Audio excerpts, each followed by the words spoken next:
If you could have a guide, someone to help you tell your story, give you the tools to reach your ideal customer, lead you to living your dreams and turning a profit, would you follow it?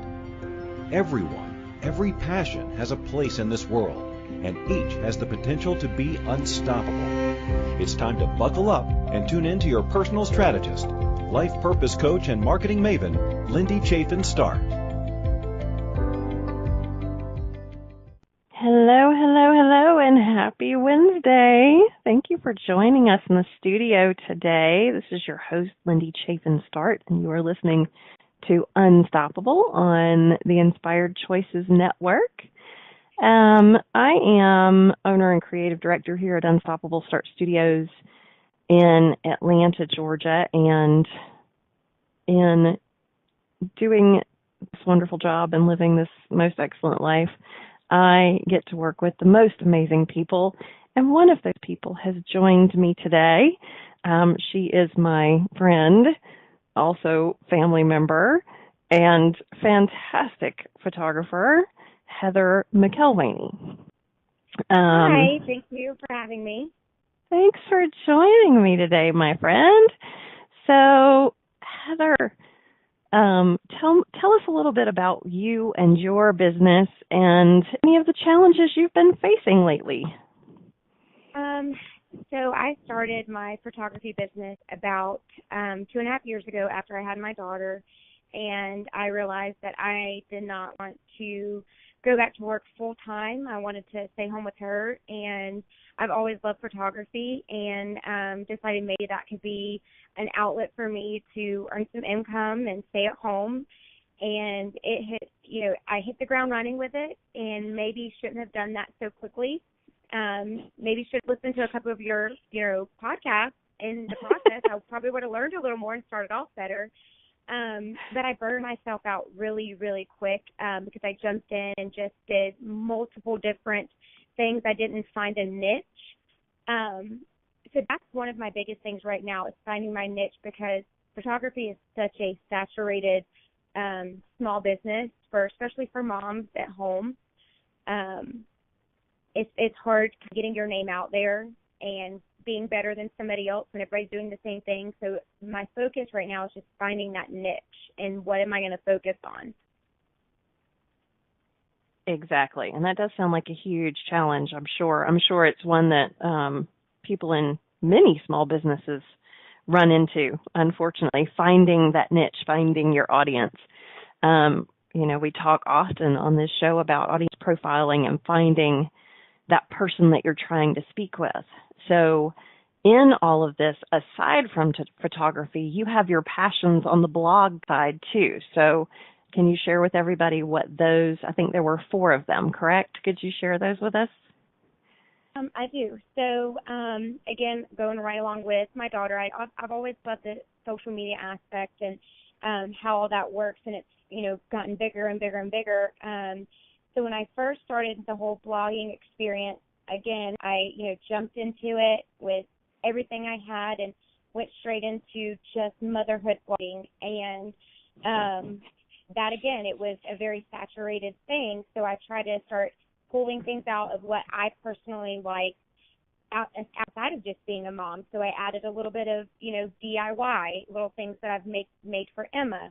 Or we were in the process of flipping a barn into a home. So that was another outlet I added to the blog aspect. And just here recently, I've added a little bit of fashion, motherhood fashion, friendly fashion, supporting small businesses in my area and promoting them on my blog.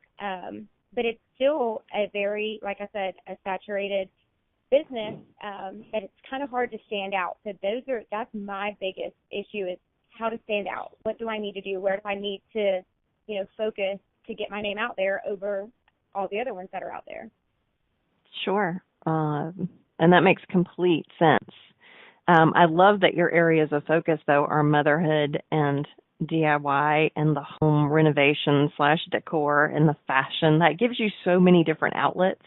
And what I always try to advise is to kind of take, if you have those passions, take one at a time. And in this case, I don't know if you've ever considered this, or maybe you have. I know you have taken pictures of my daughter and myself, and the pictures turned out fantastic, by the way.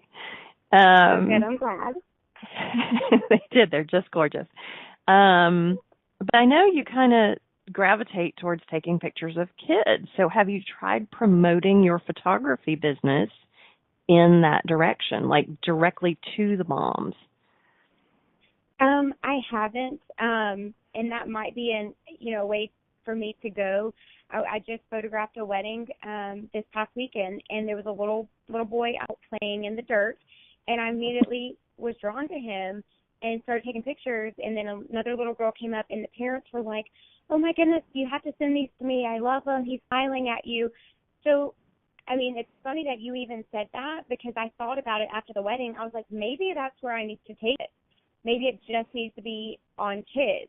That is so funny that you said that. I don't know, it's kind of like an epiphany moment, like, wait a minute, maybe that's where I should go, because I was so drawn to that little boy, and I mean, I love those pictures. They always turn out the best. Exactly. Kids are so easy to photograph because they don't pay attention.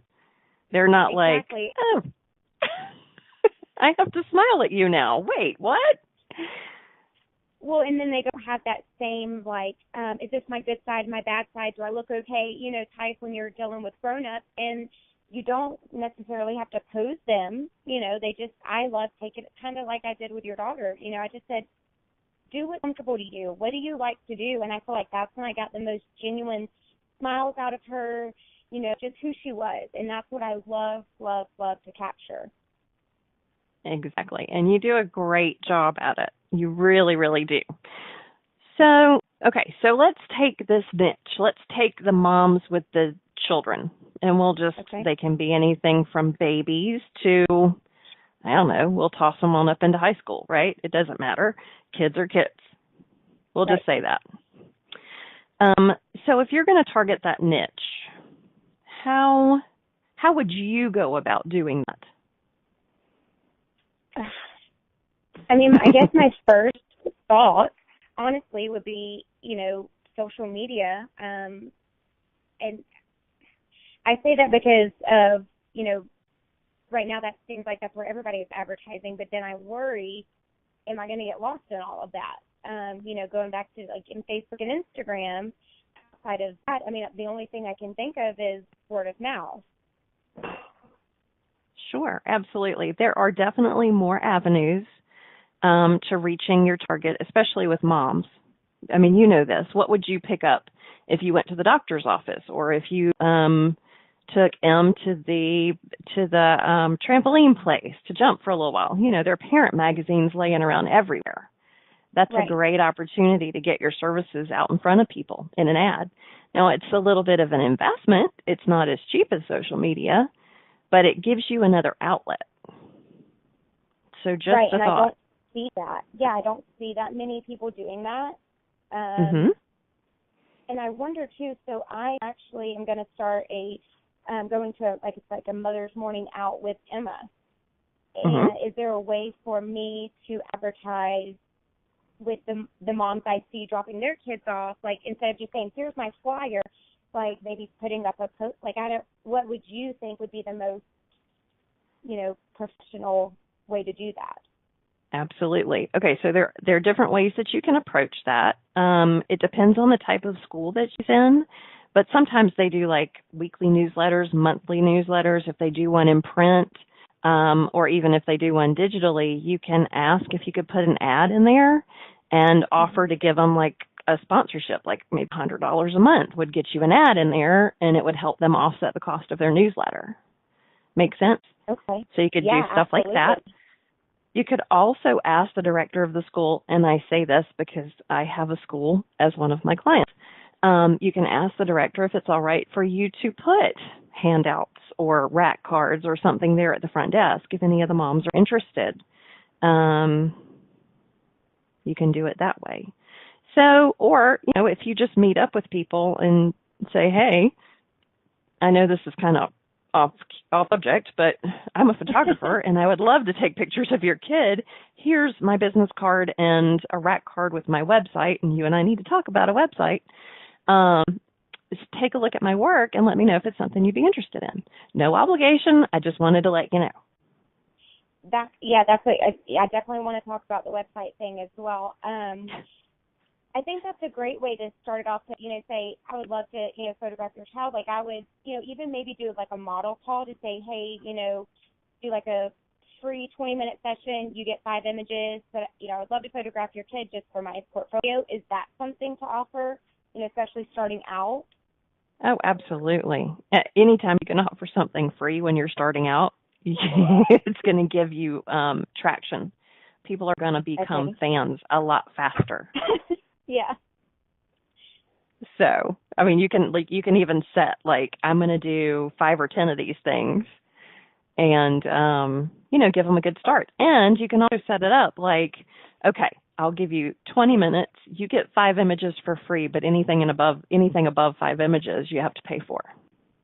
Oh, that's a good way. I've never even thought of it that way. Saying, if you want more, absolutely. I took plenty, but you're going to have to pay for those. That's Yeah. And you know how parents are. They always want pictures of their kids, and they can never decide. Guilty as charged right here. Yes, you and me both, sister. Oh, my goodness. I love it. So there you go. That kind of gives you some little ideas. I'm trying to think. So where in, I know you want to stick to kind of Georgia, but is there a particular area of Georgia that you want to stick to?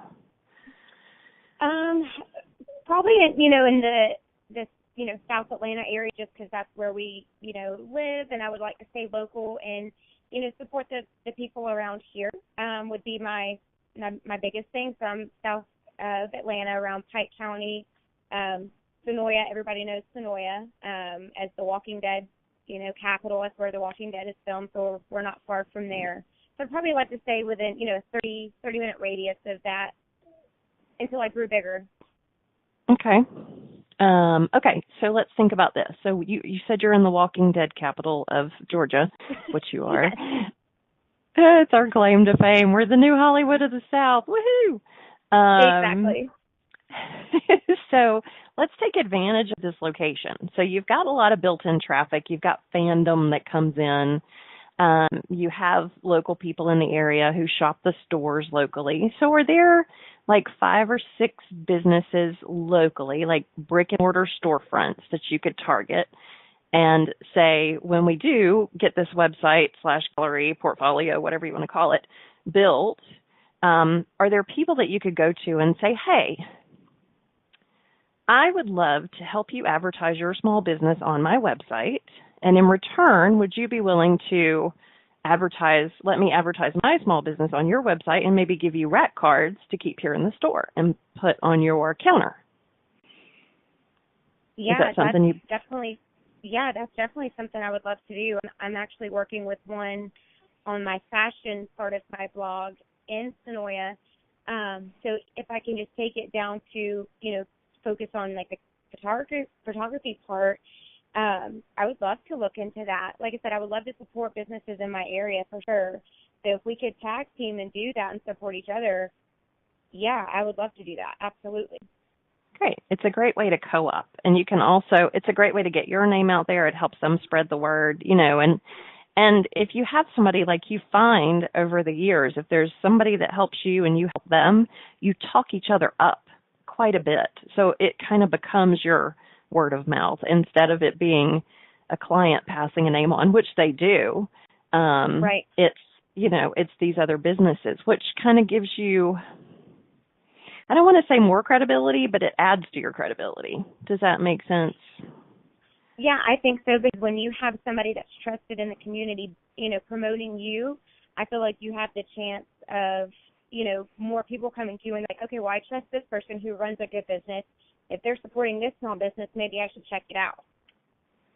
Exactly. So we can talk more about that. Actually, Heather, we're going to take a quick break. So stay tuned, everybody. You are listening to Unstoppable on Inspired Choices Network. Heather and I are having a great conversation about small business challenges, and we'll be right back to talk about it some more. We all wish we had a few extra hours and a few less things to do in our hurried days. By tuning into Unstoppable, hosted by life purpose coach and marketing maven Lindy Chaffin Start, you'll hear success stories of how other entrepreneurs have uncovered their passions and learned to live a balanced, purposeful life. You'll receive tips and tools to market and grow your business, wrangle the chaos, and design the life you've dreamt of. Learn how to be unstoppable by tuning in to InspiredChoicesNetwork.com every Wednesday at 1 p.m. Eastern, 12 p.m. Central Time, 11 a.m. Mountain Time, and 10 a.m. Pacific Time.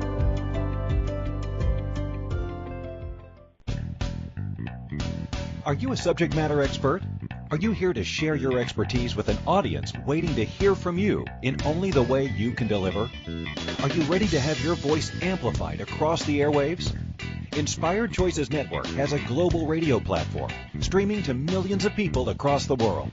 Professionally produced and supported by an accomplished team every step of the way, you can broadcast from anywhere in the world, knowing your voice matters, and we ensure it is delivered with ease and efficiency.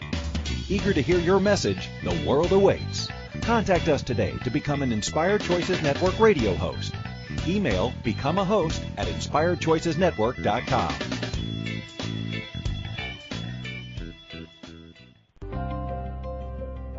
This is Unstoppable with life purpose coach and marketing maven Lindy Chaffin Start.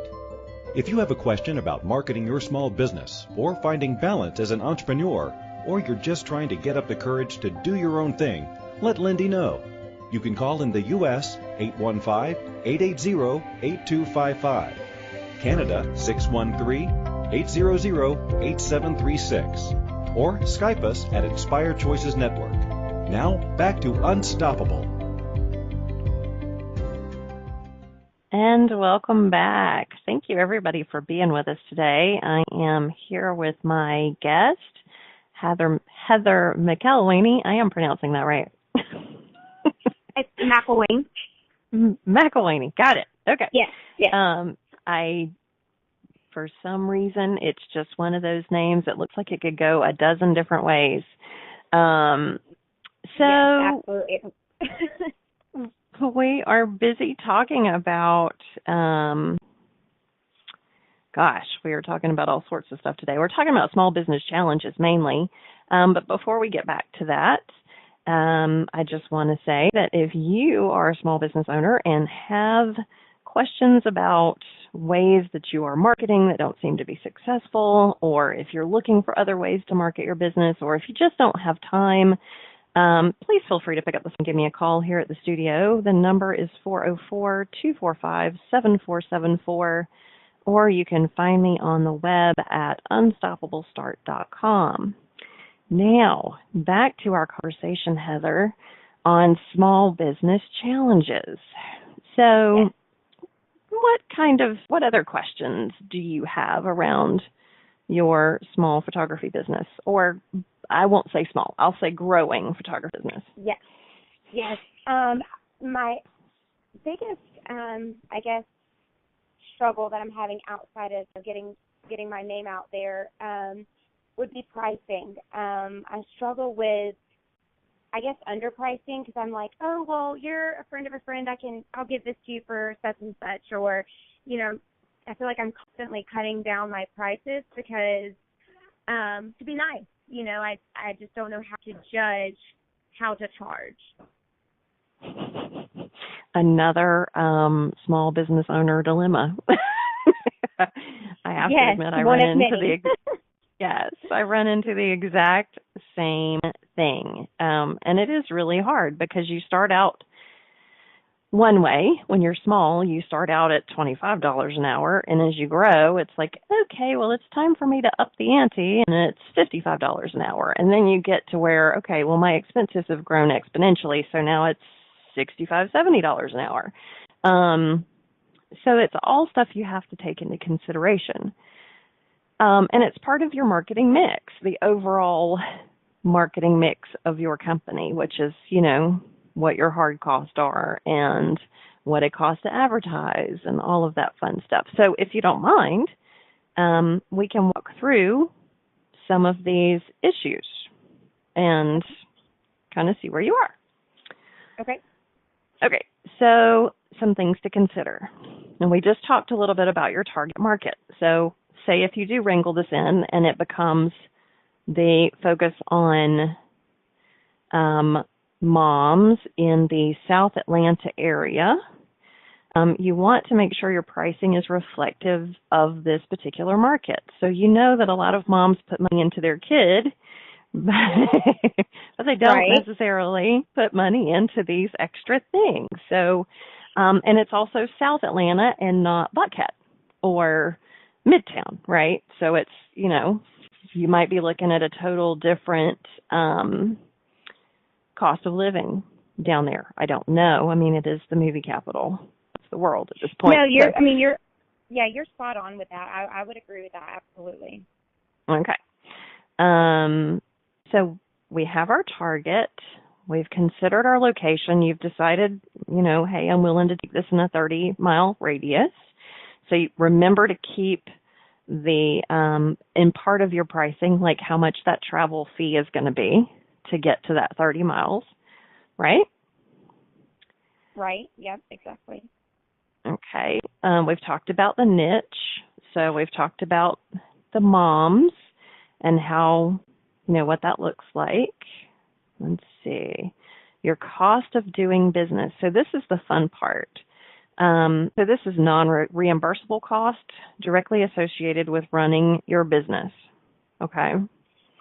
So it's like your internet fees, your telephone, your advertising, your software, your equipment purchases, maintenance, office supplies, all of that stuff. Okay. When you say non-reimbursable, what do you mean?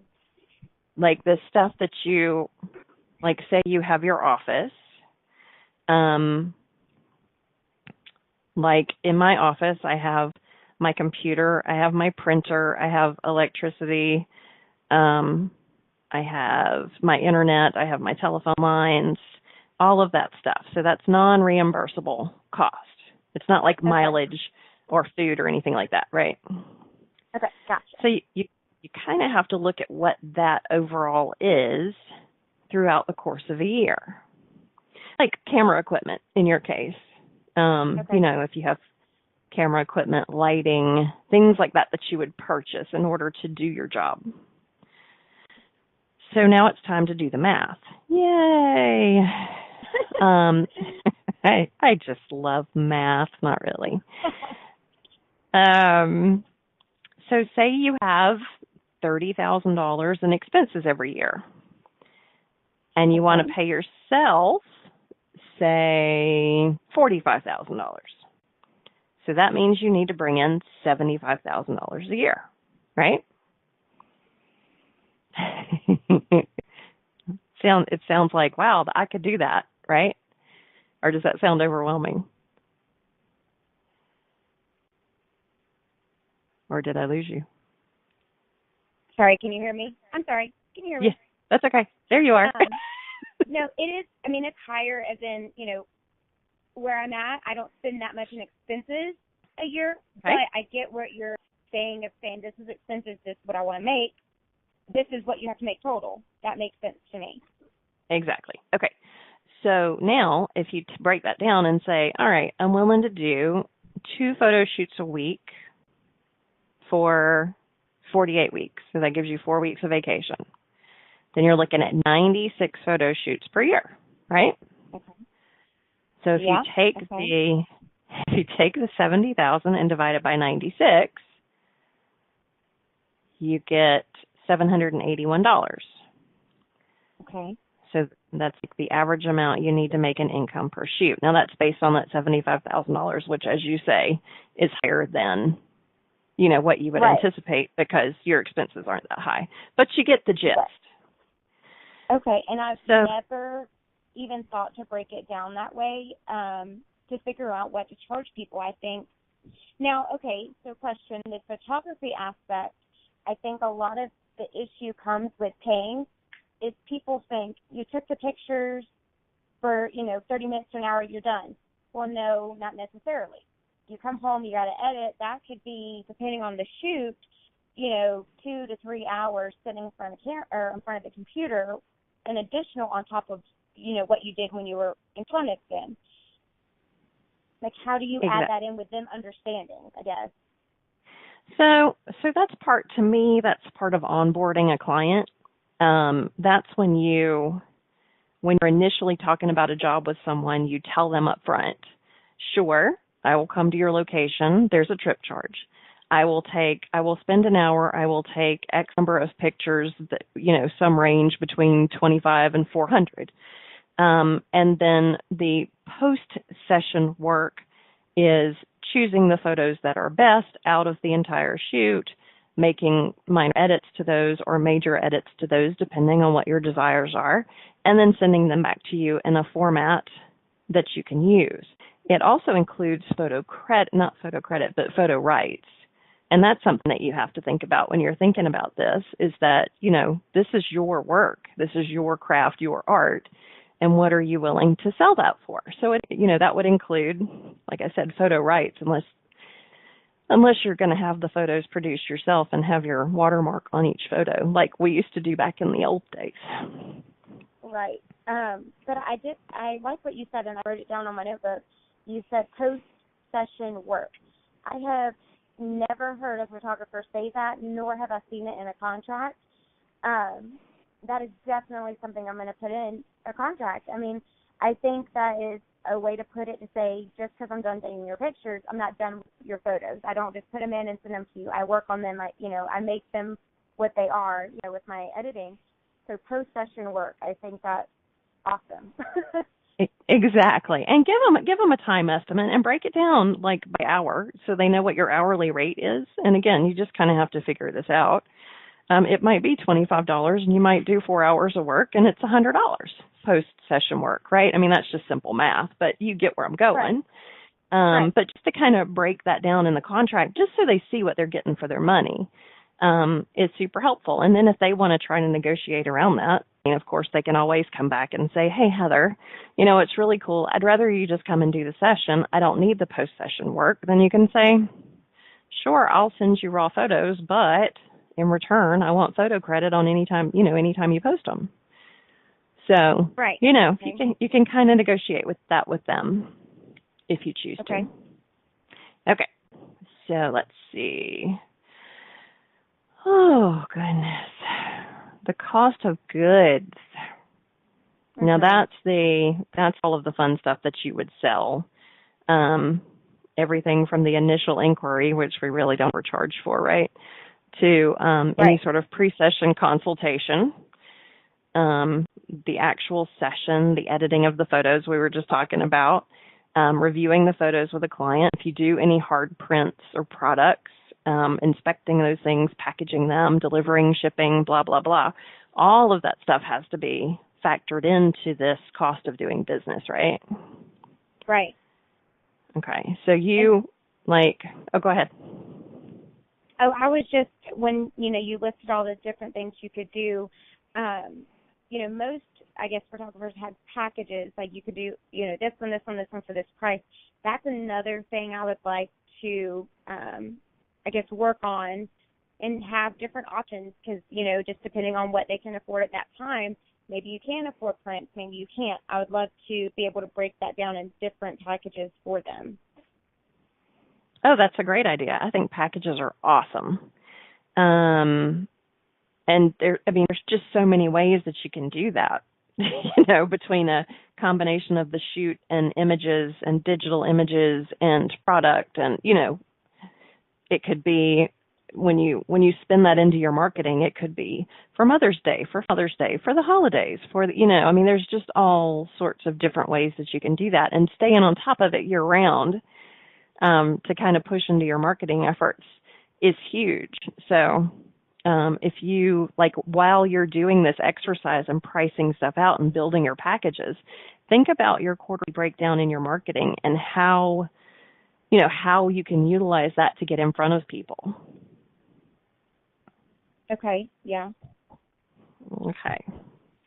So we talked about all that fun stuff. And then, of course, session fees, and that's basically how you price your products and services. Okay, well, Now, when you have all that figured out, how do you start adding in the people around you that are in the same, I guess, niche as you? Say they're charging, you know, somebody, you give them their price and they say, well, X, Y, and Z is only charging me this. You know, how do you go about figuring out, well, this is why I charge more? You know what I mean? And being respectful, well, yeah. I guess. Oh, sure, absolutely. Well, what I know is there's room for everybody. I have preached this often on this show. The market might seem saturated, but there is work for everybody. Everybody has a different taste as far as a consumer goes, and every producer or creator or artist has a different flair, and you definitely have a different flair. So people are going to see that, and if they gravitate towards it, they're going to want to use you no matter what your price is. But that doesn't mean you want to price yourself out of the market. So the best thing to do is a little down low reconnaissance. You can call competitors under an alias and ask questions about how much they charge if they have any packages available. I imagine what you'll find is if you do a little bit of research, you'll discover that they all have websites available and can definitely they might have their packages up, or they might ask you to call for more information. But either way, you can pretend to be somebody else. You can have your mama call. I know your mama well. She's good at investigating. You can have your sister call. You know, whatever you need to do, but get in there and find out what they're charging for packages. And if they've included all of the same stuff that you're thinking about including, and then that gives you an idea. You're not doing anything wrong. We all have to do it. We all need to know what the competition is up to. So don't feel ashamed about doing that. And don't feel like you have to disclose who you are either. You can always just write back kindly later and say, thank you so much for the information. I just wasn't able to use your service right now, but I'll get back to you. And there you go. Okay, I do like that. And then, like you said, you might go in and see that they don't offer the same amount of things that I would, and that could be why I charge more. Well, I offer print, and they don't, or whatever. So just little things like that would be an easier way for me to explain to a customer as to why I'm charging what I'm charging. Exactly. And it also gives you more of an edge. It gives you something else to offer, especially when you're marketing and promoting yourself. You want to set yourself apart from what your competition is doing. So if you find that there's something you do, coffee mugs, calendars, mom's tote bags, that's different than what your competition is doing, be sure to put that out there up front and let people know. Right. Okay. Perfect. Okay. So we're running a couple of minutes behind to take a break, but we are going to take one. Heather, bear with us. Thank you all so much for tuning in and listening to Unstoppable on the Inspired Choices Network. Stay tuned. We'll be right back to talk more about small business challenges.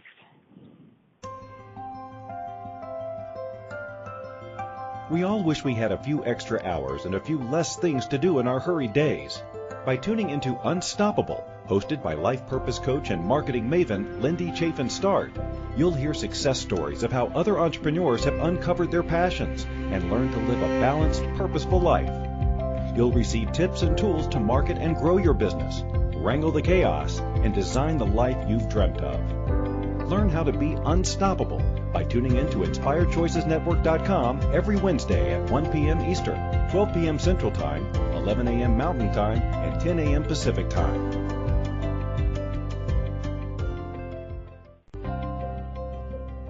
This is Unstoppable with life purpose coach and marketing maven Lindy Chaffin Start. If you have a question about marketing your small business or finding balance as an entrepreneur, or you're just trying to get up the courage to do your own thing, let Lindy know. You can call in the U.S. 815-880-8255, Canada 613-800-8736, or Skype us at Inspired Choices Network. Now, back to Unstoppable. And welcome back. Thanks so much for being with us today. You are listening to Unstoppable on the Inspired Choices Network, and my guest today is Heather McElwaney, and we are talking about all the fun things to consider when you have a growing business and you're trying to reach your targets or develop your targets, and we've had some pretty good things come up so far. Heather, what other questions do you have around reaching your targets? I guess what would be the best way to stay consistent, to stay out there with your name so that they're constantly seeing it outside of just the social media and advertisement, or the ads in the magazines? I guess it goes right along with balance. When we went to commercial, he said something about having balance in what you do. What is the best way to balance out that, to be consistent and stay on top of, everything that's changing so fast, to keep your business out there? Oh yeah, it's fun trying to stay on top of things. And the best thing you can do, you're using the tools that you have in front of you, and that's huge. Social media is huge. And the fact that you have an Instagram presence the way that you do is big. It's just staying consistent with that, growing your followers. Once we get to the point that you have a website, and this is a great opportunity to show off your portfolio, be sure to get approvals from previous clients to use their photographs or a segment of their photographs in your portfolio. And one of the things that you can do is have a newsletter sign up or a promotional sign up on your website, so people can sign up to receive discounts or special offers or any fun, like if you're going to be at an event, say a local trade show, or in the park on Friday doing mini sessions, come see me kind of thing. You can send them out an announcement via email, but you have to have their permission to do it. So what we would do is set up your website with your portfolio, have this little pop-up show up. People would sign up to receive this information, and you would send them something on a regular basis. Now, this is aside from posting the stuff that you post on your social media, and it's aside from your whatever you've planned in your advertising budget. This is just staying on top of what you have developed in front of you. Your list, and I share this with everybody, your list is your book of business. It is your biggest asset in your business. So the people who sign up to receive information from you are the people who want to use your service or receive your product. They're just not there yet. They sign up to receive something. They want to be what we call nurtured. It's part of that fun sales and marketing funnel. And that's kind of how you utilize that information. So sometimes even you might give them a discount, or like you say, they could be one of the first 10 to get a mini session for free. The 20-minute mini session, if you sign up today, get blah, blah, blah. So it makes them a fan. It kind of develops your fandom, and they share your information with their friends and family. You can always request that too. Those same people, you can go back to in a separate email and ask them for a review and send them a link to your Facebook page or wherever they can give you a positive review. Maybe I'm not a huge Yelp person, but maybe Yelp. You don't have a lot of control there, so I try to steer clear of it if I can. It's good for restaurants. So that's kind of the way that you would nurture. You have to build that list, but once you start to build that list, even with one or two people, you can send them something and that list will grow. So, and when you send them something, aside from giving them something of value, you can give them the opportunity to share, which is great. Like if you're just sending out an announcement, hey, I'll be in the park on Saturday from 10 to 2 taking pictures, come on by for a mini session. You can do that, and somewhere in that email you can say, friend not signed up to receive my email, share this with them, or share this on your social media. And before you know it, it just is sort of this snowball. It might be a slow snowball, but it's still a snowball. Okay. I liked the email. So you're saying like when say I'm going to, I don't know, the Kohl's website or something like that, and it pops up and says join our email list and you receive a 20% off code. That's kind of the format where they go onto my website, give me their email, and their email is automatically saved in a list for me that I can send them stuff, weekly, or, would you say weekly, monthly? Because, sometimes when you sign up, you end up, undoing it because you get too much or, whatever. I guess, how would you determine what's the best amount of time to reach out without being too much?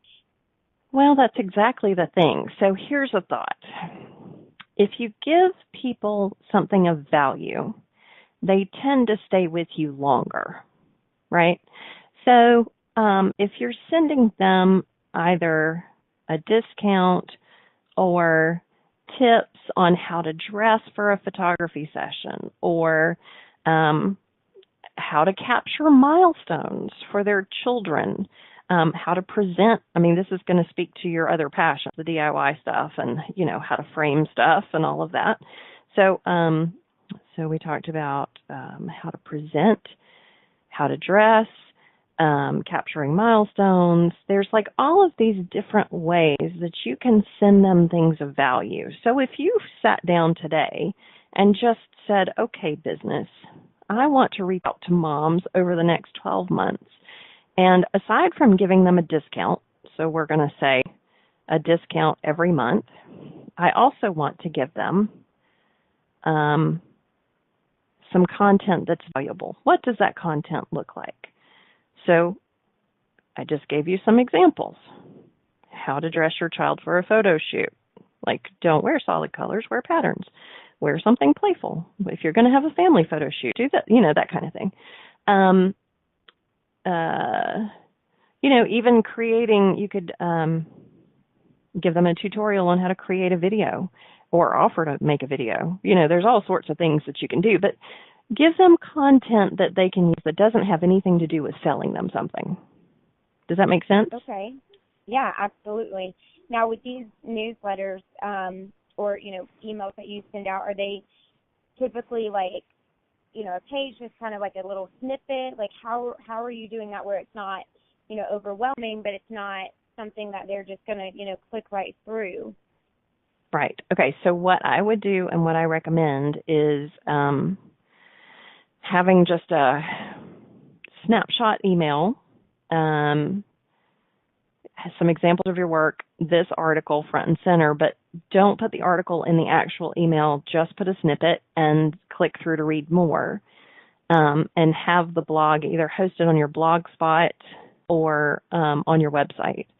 So a lot of people, what they do is have the blog set up on their website on the, in some portion in its own little space, and you can just link to read more directly on your website. And once they get to your website, of course, that pop-up shows up again.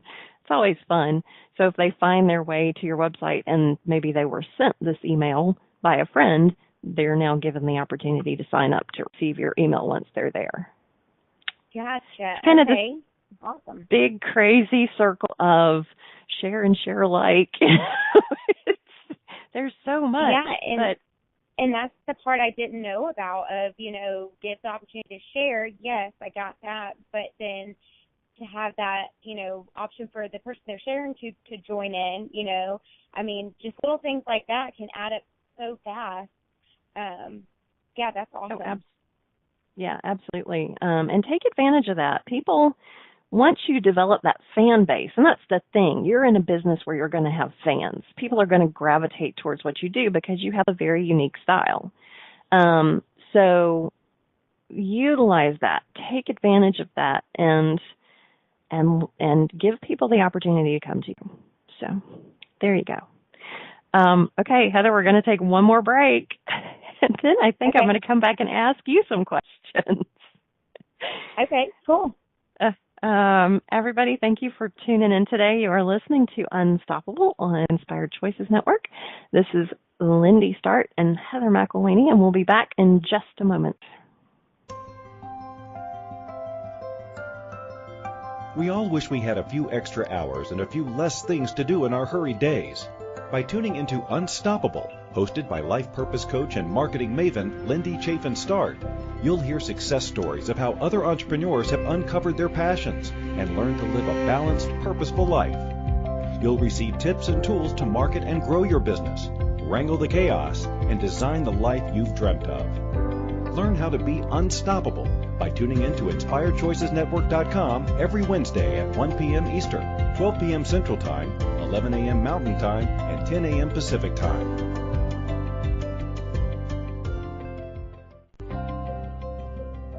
This is Unstoppable with life purpose coach and marketing maven Lindy Chaffin Start.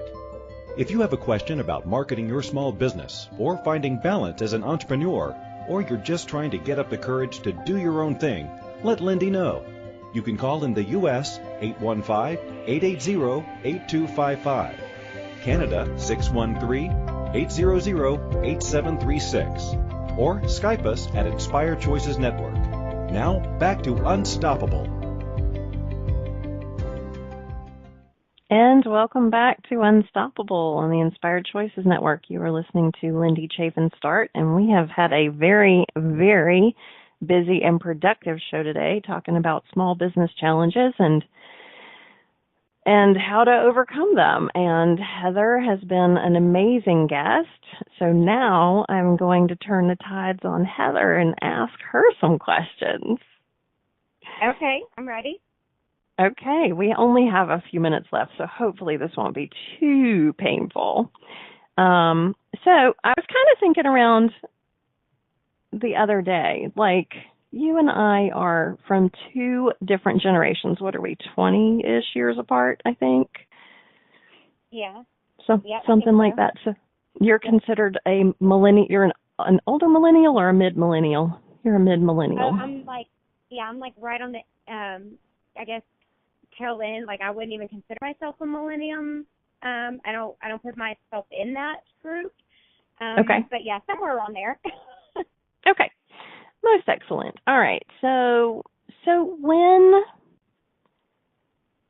if I were going to, I'm going to throw out some of my clients to you, just so you kind of have some backstory. So apartment complexes, allergy and immunology specialists, realtors, let's see, Montessori schools. I have all sorts of folks. Oh, therapist, marriage and family therapist. If any of my clients were going to capture your attention, where would you be most likely to see them? Like what media? Sorry, go ahead. No, I was just saying, what medium might they use to reach you? It would definitely be between Instagram and Facebook. I mean, that is what I'm on daily. I would even say, through email. I do, watch my email because I sign up, kind of like what we talked about earlier, the newsletters for different stores and shops and blogs. So that would be another way. But definitely firsthand, I mean, when I wake up in the morning, I'm on Instagram and Facebook. And then, through other bloggers. So if they have somebody that has a blog, that refers, that's my first thing, is to go to somebody or go to a product that somebody is referring to me that I trust. Okay. So if you went on to Instagram and saw a story or an ad, what would the message be that might capture your attention? What kind of speaks to you? I know that's kind of tough.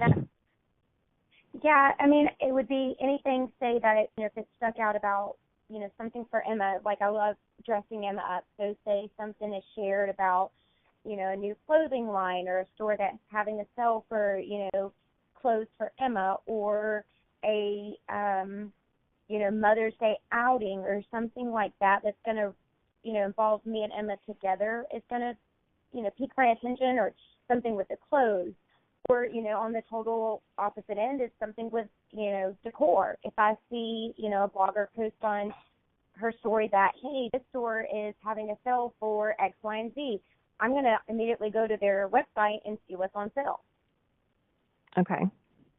So do you think it's more of an imagery thing that captures your attention, or is it more of a messaging thing that captures your attention? Or is it just a combination of the two? Yeah, for me personally, it's like the image first, because I'm guilty of it. Say it's like a story or something on Instagram and they're talking a lot, I tend to unfortunately skip through. But if it's a quick snapshot of a picture, I'm quick to, look at it and it grabs my interest, and then I'm going to go to the website or, whatever. Gotcha. And I think we talked about the last time when I saw you last, we were talking about attention spans and how short they are. Yes. Yes. I think that is a big problem with, I guess, my age group is that they want it quick, they want it now, and they don't want to sit there and read a bunch of stuff or hear a bunch of stuff. That's why I asked you about the newsletter. You don't want too much, but you don't want too little. You want it to be enough that they understand what they're looking at. It's a tough time. Exactly, it is. And just a thought, when you're thinking about putting that together, be sure to think about the fact that you are going to be reaching out to different age groups. It won't all be yours. It'll be people who might receive information differently. So just something to keep in mind, which is why I say keep the snippet short, but use examples of your work in there so they, the people who are driven visually, potentially the younger folks who are driven visually will be captured, as well as the people who are interested in the content. So that is such great information. I just love it. Yeah, it's interesting in the marketing and advertising space, reaching your target, no matter where your business lies. And when you have a business that can span multiple generations and multiple demographics and many locations, it's like, where do you start? It's a fun exercise if you love this business. And I definitely love this business. So, did you have any other questions? We've got 2 minutes left. I did have a quick question. You had mentioned earlier that with my photography, I do have a very unique style, I guess you would say. And a lot of times that puts me in the point of me second guessing what I'm doing. Because I'm not following the other photographers. How do you get around being confident with your style and being okay with being different in the small business realm? For a woman, that comes when you're about 40 or 42. No, I'm just kidding. Something like that. That's awesome. That's what it is. It's hard. It's always going to be a challenge not to second guess yourself. However, just know you are unique. You are who you are, and being different makes you magical. I love this. This was Christine. Being different is magic. Being different makes you a magical being. And sharing yourself with the world makes you special and brave. And you just feel it to your core. And when you feel it to your core, you get up in the morning and you're excited about what you're going to do. And I know you get excited. I can see it when you're behind that camera and you've got this smile on your face, and it's just all very genuine. So just own it and love it and enjoy it for what it is, and let it give you the blessings of being with your little girl. How about them apples? Absolutely. That's awesome. That was exactly what I needed to hear. Exactly. Most excellent. Well, Heather, thank you for being an amazing guest. It is already time for us to go. So I appreciate everybody tuning in this afternoon and being part of this wonderful journey. And until next week, be unstoppable. Thank you for being Inspired Choices Network's most valuable asset, and for tuning in to Unstoppable. Host Lindy Chaffin Start will return next Wednesday at 1 p.m. Eastern, 12 p.m. Central Time, 11 a.m. Mountain Time, and 10 a.m. Pacific Time, with more valuable tips to support you and your small business. Until then, be unstoppable.